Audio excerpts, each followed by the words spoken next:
Era uma noite gelada no início de março, e o vento cortante parecia sussurrar através das árvores lá fora. Eu tinha acabado de chegar em casa depois de um longo e cansativo dia de trabalho. Já passava da meia-noite e eu estava exausto. Só queria colocar os pés para cima, tomar uma cerveja bem gelada e esquecer do mundo por um tempo. Foi exatamente isso que fiz. Me joguei no sofá, criei um silêncio ao meu redor e comecei a saborear a cerveja, tentando deixar as preocupações de lado. A vida estava difícil, o trabalho, as cobranças, a pressão. Eu só queria uma noite de paz. Mas mesmo com o som do líquido da cerveja e o conforto do sofá, minha mente não me dava sossego. Olhei para a TV, zapeando os canais sem conseguir focar em nada. Por fim, desisti. Não queria mais nada além do silêncio, apenas um pouco de tranquilidade. Foi então que, sem mais nem menos, todas as luzes da casa se apagaram de uma só vez. Aquele som típico, aquele estalo ligeiramente metálico que antecede o apagão, fez com que eu automaticamente me irritasse. Não de novo. Nossa casa tinha esse hábito de perder energia de tempos em tempos, e naquela noite, era meu turno de lidar com isso. Fui até a janela tentando ver se outras casas estavam com a luz apagada também.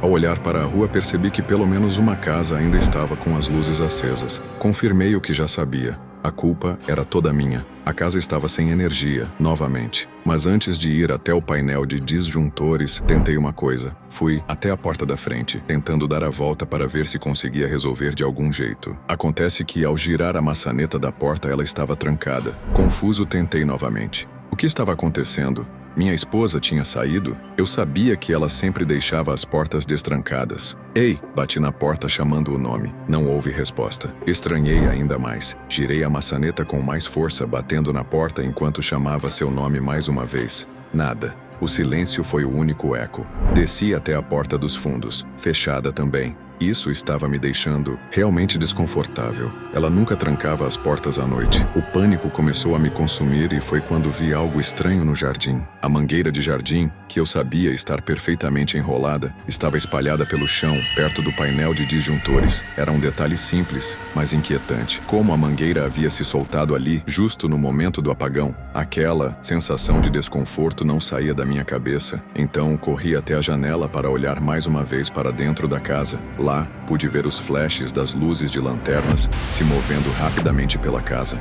Eu não sabia o que estava acontecendo, mas tinha certeza de uma coisa. Duas pessoas estavam lá dentro, provavelmente roubando tudo o que podiam encontrar. O pânico tomou conta de mim. Com o celular na mão, tentei ligar para a polícia, mas, ao dar um passo em direção ao sofá, percebi que meu celular estava em cima da mesa. O pânico se intensificou. Não podia perder tempo. Meu instinto me levou direto até a casa do meu vizinho para pedir ajuda. Mas havia algo mais que me atormentava. Minha esposa ainda estava dentro de casa, provavelmente dormindo, vulnerável. Sem pensar duas vezes, voltei correndo para a casa. Peguei algumas pedras do jardim e comecei a lançar contra a janela do quarto na tentativa de acordá-la. Por fim, depois de 3 pedras, vi a janela se abrir. Sua cabeça apareceu. Antes que ela pudesse perguntar o que estava acontecendo, eu disse baixinho para ela se esconder no armário e não sair até que eu dissesse. Corri até a casa do vizinho, bati com força na porta e expliquei tudo o que estava acontecendo. Quando ele abriu a porta, pedi rapidamente para usar o telefone para chamar a polícia. O medo estava me consumindo. Enquanto aguardava, a angústia aumentava. Eu não sabia o que estava acontecendo lá dentro, mas sabia que não podia deixar minha esposa sozinha. Finalmente, os policiais chegaram. Expliquei tudo o que sabia e logo eles invadiram a casa. Mas quando entraram, era tarde demais. O portão dos fundos estava aberto e as pessoas já tinham fugido, levando tudo o que puderam carregar. Minha esposa estava em estado de choque, e quando ela me contou o que aconteceu dentro de casa, a raiva se misturou com a culpa. Ela me disse que, logo depois que se escondeu no armário, ouviu a porta do quarto sendo arrombada. Alguém entrou no quarto e ela ouviu o som de uma arma sendo engatilhada. Ficou imóvel, apavorada. O mais aterrorizante é que no fim ela não sabe como, mas os assaltantes provavelmente ouviram os vidros estilhaçando quando eu atirei as pedras. E a sensação de culpa nunca me abandonou. Nunca nunca me perdoei por ter deixado minha esposa sozinha, em casa, vulnerável. E para piorar a situação, nós ainda moramos naquela casa até hoje, sem saber quem eram aquelas pessoas ou o que poderia ter acontecido se eu não tivesse ido até a porta para verificar a situação. Aquele medo ficou comigo. Um mês depois, um novo pesadelo começou. Eu havia decidido recomeçar minha vida. Depois de vários anos tentando emplacar meu negócio, acabei me mudando de volta para a casa dos meus pais. Eu estava morando no porão, que mais parecia um pequeno apartamento. Tinha minha própria cozinha, banheiro,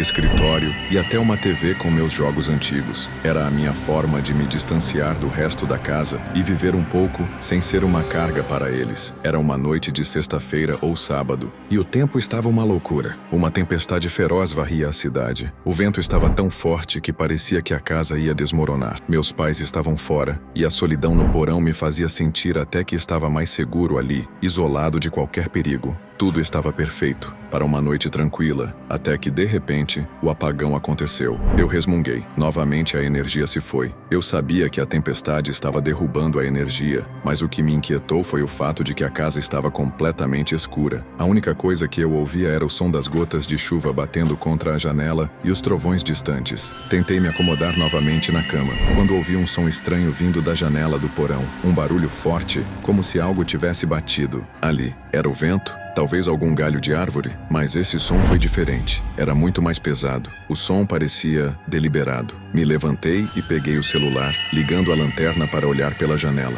A escuridão estava impenetrável, porém, ao colocar a lanterna na janela, algo me paralisou. Havia um rosto pálido com os olhos fixos em mim. Um homem estava lá fora, olhando direto para mim. Ele estava encharcado pela chuva. Meu coração parou por um segundo. Quando ele percebeu que eu o vi, ele se afastou rapidamente. Eu não sabia o que fazer. Fui até o andar de cima, mas os sons começaram a ficar mais intensos. Os passos no andar de cima eram inconfundíveis. Pessoas estavam dentro da casa. Meu instinto me dizia para ligar para a polícia, mas eu não tinha sinal. A tempestade cortou a linha de celular e eu estava totalmente isolado. A casa estava sendo invadida novamente. A tensão só aumentava conforme eu ouvia os passos ecoando. O pânico tomou conta de mim quando ouvi uma voz dizendo casualmente: "Alex está no porão, vamos lá pegar ele." Como? Como sabiam meu nome? O desespero me tomou. Agora, eu tinha que sair dali, mas o medo era tão grande que eu não conseguia pensar direito. Corri até o porão e vi uma janela quebrada. Não havia outra saída. Eu sabia que tinha que agir rápido. Peguei uma cadeira e quebrei a janela com força.